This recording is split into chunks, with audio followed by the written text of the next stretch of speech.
Greetings, goblins. Now, real quick, before you go on a tirade in my comment section about how ShadowDark is fine just as is, these probably aren't the fixes you're imagining that they're going to be, so buckle up and listen close. No, I promise this is nothing like giving your characters extra abilities or even giving them max HP at level 1, though that really isn't a bad idea.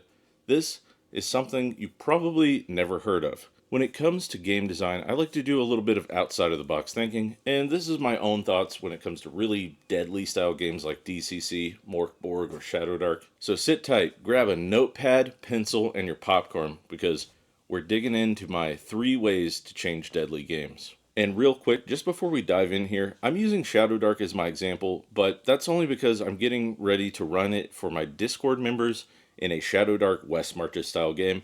So that's sort of coloring all of my examples here. So without further ado, let's dive in. My number 1 fix, the company. Now, this is an idea I largely stole from Blades in the Dark, and you may be somewhat familiar with it, but this idea of the company, the crew, the guild, or even the faction is just a way to cohesively tie characters in the party together. So the purpose of the company here is the idea that no matter how many characters die, walk off into the sunset, or retire, that there's still a reason for everyone playing at the table to be joined together in the current quest or mission. It's a way to thread that continuity and connection and investment whenever there's a constantly changing cast of characters within your game or story. In fact, in games like DCC and ShadowDark, I usually start things off with this idea of the company and their goals, and I'll just use my guild, the Lamplighters, as my example here. This is what I'm going to send out to every player who participates in the ShadowDark West Marches game. You are Lamplighters. Your mission, to drive away the darkness, to link the old paths, to guide and protect the lost. Whether for fame, fortune, or honor, you are one who has chosen a life of adventure and peril. You see, there's your 3 actionable goals that the party can fall back on regardless of who their characters are or what is unfolded at the table.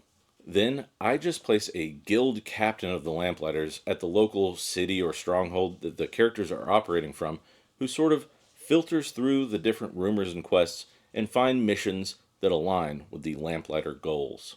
It's also a way to insert those rumors into your game to better fit that ongoing narrative. This way, regardless of the characters sort of coming and going, there's always a sense of cohesion within the group. This sort of avoids that moment where your player is looking around and maybe all of the original cast or crew has already died or changed, and they're thinking, why would my character risk their lives for these total strangers? Because they are a Lamplighter. They're part of something bigger than their fleeting personal goals. Okay, so this brings us to fix number 2, something I call the Chronicler. I know what you're thinking. Sort of, yes, but no, not that Chronicler. The Chronicler is a special designated character within the party who chronicles the events, discoveries, and interactions of the party. This is an in-world mechanic to help avoid the awkward retelling of scenes or repeating of information that the character players would know, but their new characters might not know. I'll give you an example that happened to me.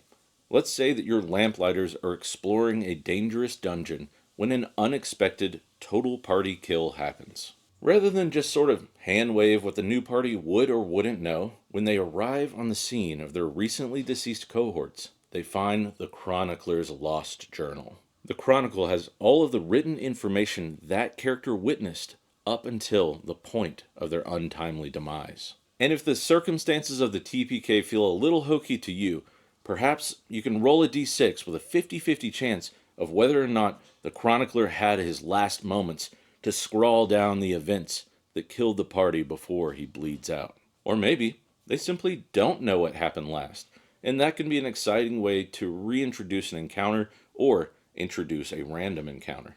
And if your players are really up for a challenge, you could think of this mechanic as similar to the runes or the souls in games like Dark Souls and Elden Ring, where your players have to make it back to their lost chronicle before they die again or lose the information they had. Or maybe if that's too gamified for your personal tastes, you could take classes like Bard, Wizard, and Ranger, and just say that they always have a chronicle of the party's current actions and that way the information is never truly lost. These are special scholars and trackers, and the Chronicle is never truly lost with one of these members in your party. This is just one in-world way or story reason that your new characters could have all the information that their previous characters had. Different interactions with different NPCs and factions, what they saw as they journeyed through a dungeon or world, things like that. And not everyone will care about or need this kind of idea for their game, but personally for a West Marches style game, I thought this would be a really interesting way to introduce information to different parties as different players might show up to different sessions. An interchanging of information through different teams and different chroniclers. Okay, on to number 3, roguelike death progression. What the heck does that mean, Joran? Now, this is probably the least broadly applicable to every game out there, but it's one that I've been thinking about as I try to approach ShadowDark and West Marches specifically. As I was considering these games with higher mortality rates, I got really excited about this idea of progression outside of specific characters. Now, this one might require a little bit of a setup, so stick with me. Have you ever played any roguelike games, such as Darkest Dungeon or maybe Rogue Legacy? Well, there is something that all of those games have in common. Even if your characters are constantly dying or switching out because they're so traumatized they're almost useless, they have a sense of progression outside of each specific character. Because when we look at those games, there is always some sort of mechanic that keeps the sense of progression alive. Like maybe your town is leveling up, or you're gaining access to new, different kinds of characters. Stronger, better characters. And if you've played any fantasy TTRPG for any length of time, you're probably familiar with the idea of bloat. That new, stronger classes and ancestries get introduced with each new book to the game. So I thought about it, I tinkered with some of the rules in the background, and eventually I talked with my GMs in the Discord, and we landed on this idea of character option upgrades, opening up new resources to the players. And I'm going to use Shadow Darklings as my example, because that's what I'm going to be using in my West Marches game. Now, in this example, players start out with access only to the basic classes and ancestries in ShadowDark. Then, as characters die, those players gain access to new character options. For this game, I have them unlock one of the bonus classes on Shadow Darklings. They go in and they can select one new class to add to the randomizer. Then, after they gain all of those classes, I have them add some bonus ancestries to their list. Then, if they die as either the Roustabout, Kobold, or select other option, they get to pick one of the third-party classes or ancestries to add to the mix. And if you want to add some real incentives to your game, characters could unlock boons through heroic moments and daring deeds that allow them to select new options for their upcoming character selection. You may also decide that if your characters encounter special ancestries or classes during play, and if they befriend or hire those ancestries and classes, they gain the benefit of the option of that specific class or race in the future. Not only does this give your players something exciting to look forward to as the game progresses, this also is a great way to take out a little bit of the sting of death and add an exciting reward. Because let's face it, folks, when you're playing deadlier games and your character dies from a random arrow being shot from a crossbow trap, it's kind of a bummer. But if you know that means you're getting new, powerful race or class options, it does remove a little of the bitterness of the sting of death. I just thought this would be a really fun way to sort of mimic the idea of progression that happens in roguelike games and keep a sense of advancement even beyond death.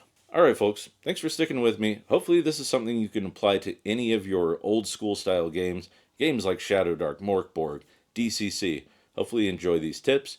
Don't forget, go check out my link tree below and check out my Substack. You can sign up either through your email or through Substack itself, so you don't necessarily need a Substack account to sign up.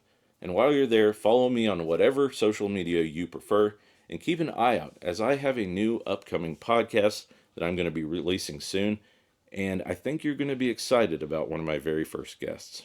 Hopefully everybody out there is having a good time, running great games in GMUary, and having lots of fun with new systems. I hope to see some of you at Page, and as always, make mistakes, choose chaos, and most importantly, have fun.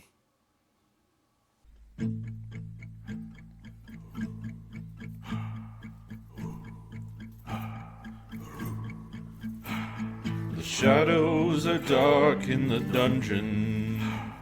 The shadows are dark in the forest. The shadows are dark, take heart and embark, for the road is darker yet ahead. The journey is long and untrodden. The path is all but forgotten. So take heart, face your quest, for your mettle they'll test, and a hero you'll be at journey's end. A hero you'll be at journey's end.